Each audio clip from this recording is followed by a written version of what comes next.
वह सौदा जिसने अमेरिकी भू राजनीति को नया आकार दिया। आकाश में दूर दूर तक बर्फ से ढके पहाड़ और विशाल ग्लेशियरों से घिरा अलास्का कभी रूस का उपनिवेश था, लेकिन 1867 में अमेरिका ने यह पूरा इलाका मात्र $7.2 मिलियन में खरीद लिया। ये सौदा रूस के लिए मजबूरी और अमेरिका के लिए दूरदर्शिता का प्रतीक था। 18वीं और 19वीं सदी में रसिया ने अलास्का के तटीय क्षेत्रों पर कब्जा किया, पर वहाँ की आबादी बहुत कम थी। स्थायी रूसी निवासियों की संख्या कभी 400 से ज़्यादा नहीं हुई।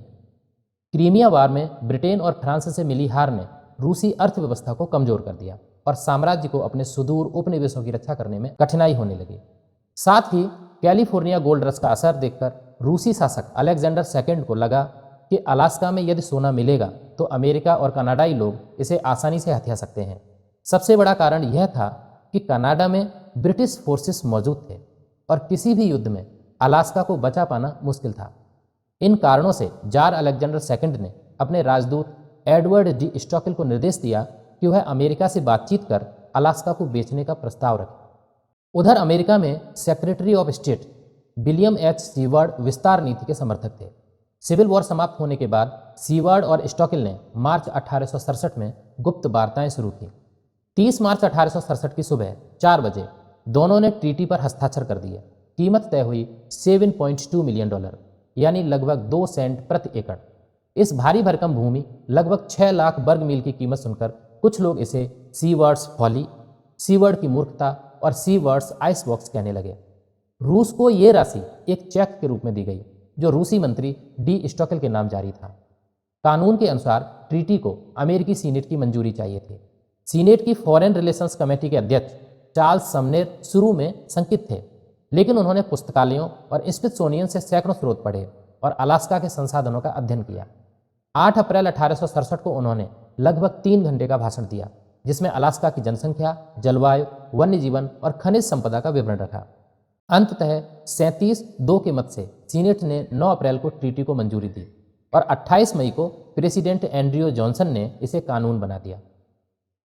अलास्का में उस समय लगभग 60,000 लोग रहते थे, जिनमें करीब 8,000 इंडिजिनस लोग और 2,500 रूसी या मिश्रित वंश के लोग रूसी फर कंपनी के नियंत्रण में थे।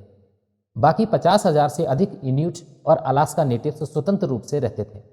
रूस के 23 ट्रेडिंग पोस्ट्स मुख्य रूप से समुद्री किनारों पर थे और केवल 2 बड़े कस्बे, न्यू आर्केंजल जो आज का सितका है, जहां लगभग 968 निवासी रहते थे, और सेंट पॉल, प्रिविल ऑफ आइलैंड्स, जहां करीब 283 लोग थे। कई अमेरिकी व्यापारियों को उम्मीद थी कि अलास्का एशिया के साथ व्यापार का आधार बनेगा। फिर भी सार्वजनिक राय एक समान नहीं थी। अधिकांश अखबारों ने इसे सौदे का समर्थन किया, विशेष रूप से कैलिफोर्निया में। शोध में पाया गया कि 48 प्रमुख समाचार पत्रों में से अधिकांश ने अलास्का परचेज का समर्थन किया।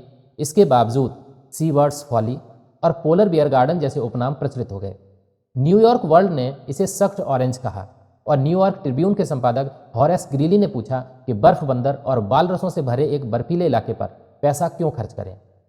मैने के सीनेटर विलियम पिट्स फ्रेडसन ने मजाक में कहा कि वह ट्रीटी तभी समर्थन करेंगे जब उसमें यह शर्त हो कि सेक्रेटरी ऑफ स्टेट को खुद अलास्का में रहना होगा। आलोचनाओं के बावजूद अधिकांश संपादकों का तर्क था कि इस सौदे से धनी खनिज संसाधन मिलेंगे और रूस से मैत्री मजबूत होगी। 18 अक्टूबर 1867 को सितका में ट्रांसफर सेरेमनी हुई। गवर्नर हाउस के सामने रूसी और अमेरिकी सैनिकों की परेड हुई। रूसी झंडा नीचे किया गया और अमेरिकन फ्लैग तोपों की सलामी के बीच ऊपर चढ़ाया गया। फिनलैंड के एक लोहार थॉमस एहलुंड की आंखों से लिखे वर्णन के अनुसार अमेरिकी जहाज़ों से आए सैनिकों ने झंडा लाने वाले दल का नेतृत्व किया। रूसी झंडे का डंडा इतनी कसकर फंसा था कि 3 सैनिकों के प्रयास के बाद ही उतारा जा सका। जैसे ही स्टार्स एंड स्ट्रिप्स ऊपर गया, तट और जहाज़ों से तोपें दागी गईं और अमेरिकी सैनिकों ने रूसी सैनिकों की जगह ले ली।